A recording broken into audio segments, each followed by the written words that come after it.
Hello नमस्कार, आप सभी का स्वागत है हमारे यूट्यूब चैनल वर्मा एजुकेशन 7 पर।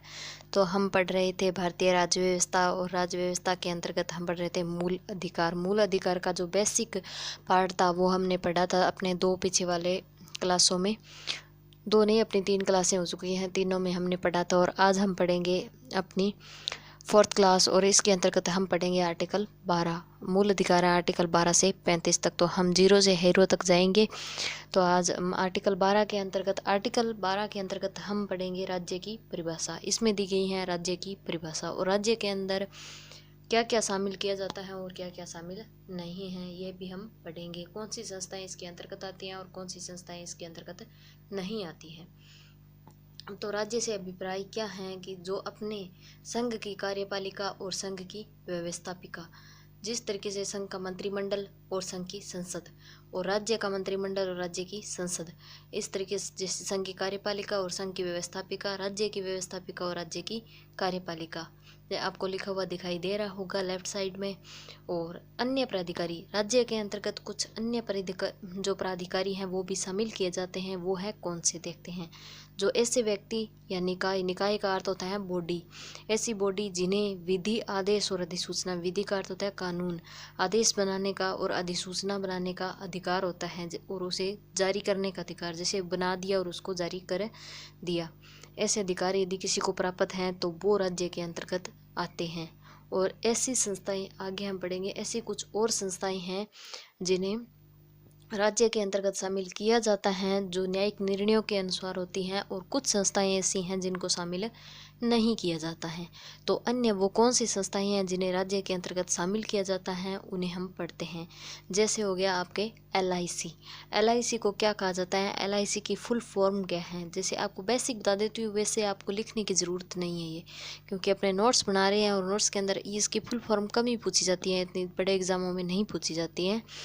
तो LIC की फुल फॉर्म लिख लो, life insurance corporation, LIFE, life insurance, INSURANCE,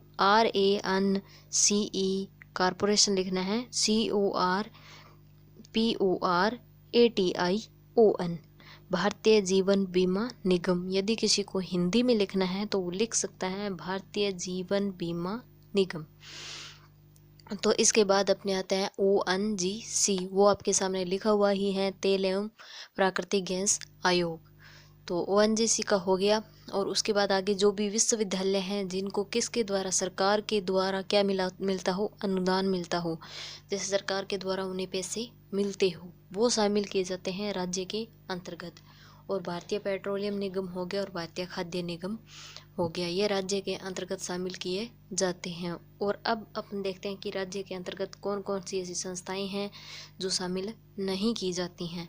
वो है आपके NCERT। जैसे कि यदि आप RPSC का, RS का जो एग्ज़ाम देते हैं, या बड़े एग्ज़ाम हो गए जैसे लेक्चरर का एग्ज़ाम हो गया, फर्स्ट ग्रेड हो गया, ऐसे एग्ज़ाम अगर यदि अपन देते हैं, UPSC का एग्ज़ाम अपन देते हैं, तो कहा जाता है कि बचपन से कि NCERT पढ़ो, NCERT पढ़ो, NCERT पढ़ो। तो ये है वो NCERT जिसका बोर्ड है, और इसके आप फुल फॉर्म लिख ही लो, क्या पता आ जाए एग्ज़ाम में, फुल फॉर्म ज़रूरी है। तो आप लिखो national council of educational research and training centre. Centre तो नहीं है वैसे, ट्रेनिंग है, उसके बाद फुल फॉर्म आप लगा दो। यदि किसी को इसको हिंदी में लिखना है तो आप लिख लीजिए राष्ट्रीय शैक्षिक अनुसंधान और प्रशिक्षण परिषद। इंग्लिश में दोबारा लिखो, national council of educational research and training. इतना आपने लिख लिया। और इसके बाद आपके आता है BCCI, जो कि अपने किसके अंदर शामिल नहीं किया जाता है, राज्य की परिभाषा के अंतर्गत नहीं आता है। तो वो क्या है, BCCI। इसकी आप वो फुल फॉर्म लिख लीजिए, board of control for cricket in India, भारतीय क्रिकेट नियंत्रण बोर्ड, राष्ट्रीय शासकीय निकाय है ये। और इसके प्रेसिडेंट कौन है, रोंघर बिन्नी। ये मत लिखो, इसकी कोई ज़रूरत नहीं है। इसका हेडक्वार्टर है मुंबई, और इसको कब स्थापित किया गया था, तो 1928 के अंतर। तो इसके बाद आते हैं आपके CSIR, ये इसकी फुल फुल फॉर्म लिख लो सारों की, और कुछ नहीं लिखना है। काउंसिल ऑफ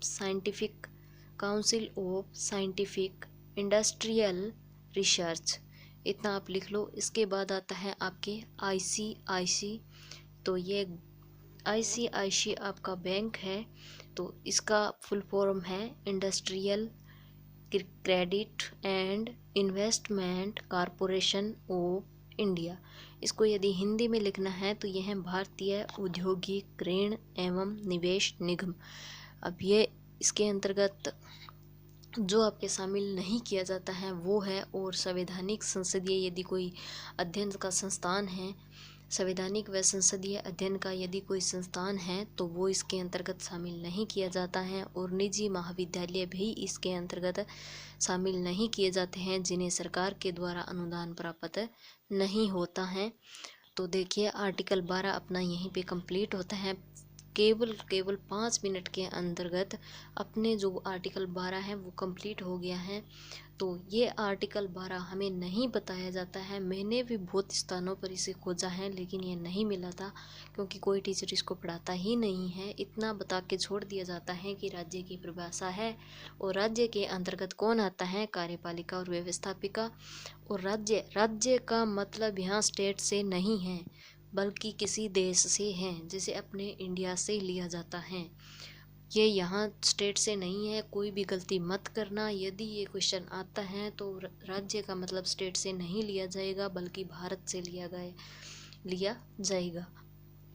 तो देख लो अपने 5 मिनट के अंदर इसको कंप्लीट कर लिया है, और आर्टिकल 12 अपना कंप्लीट हो चुका है। और अगली क्लास में अपन पढ़ेंगे आर्टिकल 13। Thank you.